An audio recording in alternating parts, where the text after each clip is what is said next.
V tomto videu si ukážeme, ako je možné v rámci nastavenia API prepojení a synchronizácie predajov napríklad s portálom Housey, Zľava dňa, Zľavomat, akékoľvek iné cestovné kancelárie a agentúry a akým spôsobom je možné ich limitovať. A viacerí naši klienti sa pýtali po možnosti automatického stop sailu pri určitej hodnote predaja alebo majú veľmi dobre predávané víkendy počas leta a napriamo, ak chcú limitovať predaje na týchto portálov, tak sme dopracovali možnosť, ktorá sa nachádza v záložke Booking API Mix. V tejto záložke sa natiahnú všetky portály a distribučné kanály, ktoré komunikujú cez API. To sa netýka Booking.comu, Expedia, takéhoto hlavného channel manažera, ale vyslovene kanálov, ktoré predávajú vaše dostupnosti a ceny cez API. A na to, aby ste mohli v tejto záložke vidieť tieto parametre a nastavenia, je potrebné najprv zapnúť pre konkrétne pripojenie limit predaja.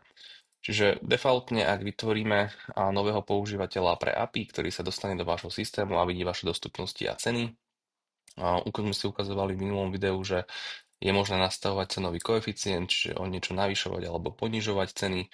A je tu aj možnosť teda ponovom nastaviť limit predaja. Ak si nastavím limit predaja, tak odporúčame nastaviť aj distribútora, že prepojenie teda API účet pre Housey je distribučný kanál pre rezervácie Housey a zľava dňa je zľava dňa, zľavomat je zľavomat. Môžete tu nájsť všetky pripojenia, čiže tu nájdete pripojenia aj na napríklad televízne hotelové systémy, možno nejaké kúrenia, kiosky a podobne. Nie všetko sa týka online predaja, čiže pre tie kanály, ktoré to je aktuálne, zapnem limit predaja, nastavím distribučný kanál a od tohto bodu mám možnosť v záložke Booking API Mix vidieť a filtrovať predaj cez tieto distribučné kanály.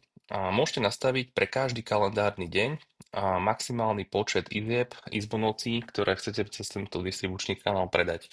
Čiže ak si poviete, že v týchto konkrétnych dňoch, tu je nastavené od nedele do štvrtka, chcem predávať cez Housey iba dve izby, a to isté chcem urobiť aj na zľave dňa, tak si nastavím maximálny počet izieb na predaj. Ako náhle systém zachytí, že tieto predaje zbehli a sú už v rovnakom alebo vyššom počte ako váš limit, automaticky nastavuje stop sell.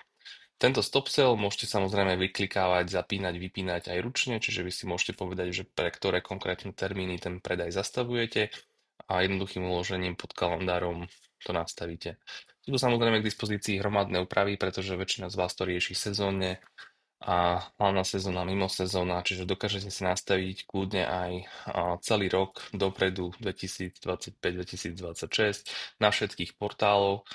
Si poviem, že chcem iba víkendy nastaviť stop sell. Čiže takýmto nastavením a uložením by som zatvoril predaj na týchto distribučných kanáloch na všetky piatky a soboty, čiže nepredával by som cez víkendy.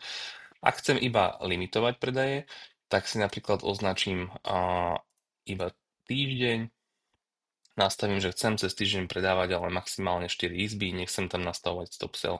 Ako náhle to aplikujem, systém vám to preuloží a od tohto momentu vlastne bude strážiť 4 predané izby v každom jednom termíne. Systém si to refreshuje na pozadí, čiže nemusíte sa od tohto uloženia o nič starať a každých 30 minút systém tento stop sell nastaví za vás.